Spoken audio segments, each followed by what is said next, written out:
எனக்கு just 2 minutes கொடுங்க, உங்க வாழ்க்கையே மாத்துற மாதிரி ஒரு சீக்ரெட்டை சொல்றேன்.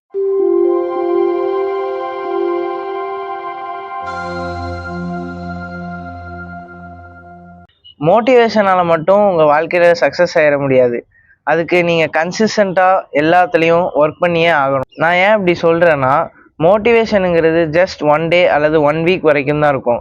பட் அதுக்கடுத்து ஒவ்வொரு நாளும் உங்களோட டிசிப்ளினால மட்டும்தான் உங்களால சக்சஸ் ஆக முடியும். அண்ட் எல்லாருக்கும் ஒரு பேட் ஹேபிட் உண்டு. அது என்னன்னா, ஒரு ரைட் டைம் அல்லது ஒரு ரைட் டெசிஷன் எடுக்கிறதுக்கே ரொம்ப நாளா வேஸ்ட் பண்ணிடுவாங்க. ஸோ அந்த மாதிரி நீங்க வேஸ்ட் பண்ணாம உங்களுக்கு கிடைச்ச டைம்ல அப்பவே நீங்க என்ன பண்ண நினைக்கிறீங்களோ அதை ஆரம்பிச்சிருங்க. எல்லாருக்குமே ஒரு காமனான பேட் ஹேபிட் இருக்கு. அது என்னன்னா, ஒரு ரைட் டைம்காகவோ அல்லது ஒரு ரைட் டெசிஷன் எடுக்கிறதுக்கோ நிறைய நம்பர் ஆஃப் டேஸை அப்படியே வேஸ்ட் பண்ணிடுவாங்க. ஸோ அதை நீங்கள் அப்படியே வேஸ்ட் பண்ணாமல் உங்களுக்கு ஏதாவது தோணுச்சுன்னா டூ இட் ரைட் நவ். நீங்கள் அதை அப்போவே செய்ய ஆரம்பிச்சிருங்க. ஃபார் எக்ஸாம்பிள் ஜிம் எடுத்துக்கலாம். நான் இப்போது ஜிம்முக்கு போக ஆரம்பித்து 1 இயர் கரெக்டாக ஆகுது.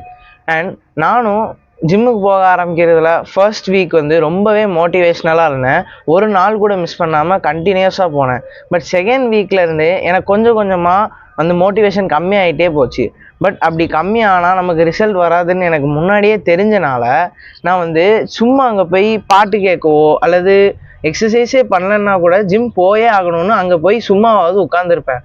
பட் ஒரு உண்மை என்னென்னா, ஒன்ஸ் அங்கே போயிட்டீங்கன்னா உங்களால் எக்ஸசைஸ் பண்ணாமலாம் இருக்க முடியாது. வந்ததுக்கு ஏதாவது பண்ணுவோன்னு நீங்கள் கண்டிப்பாக பண்ணியே ஆவீங்க. ஸோ இதில் தான் இருக்குது, கன்சிஸ்டன்சிங்கிறது பர்ஃபெக்டாக இருக்கிறது இல்லை. கன்சிஸ்டன்சின்னா அந்த விஷயத்த நீங்கள் என்ன ஆனாலும் அதை பண்ணுறது. ஸோ ஜஸ்ட் மோட்டிவேஷனை மட்டும் எதிர்பார்க்காம கன்சிஸ்டண்டாக இருந்தீங்கன்னாலே நீங்கள் ஈஸியாக சக்ஸஸ் ஆயிடலாம்.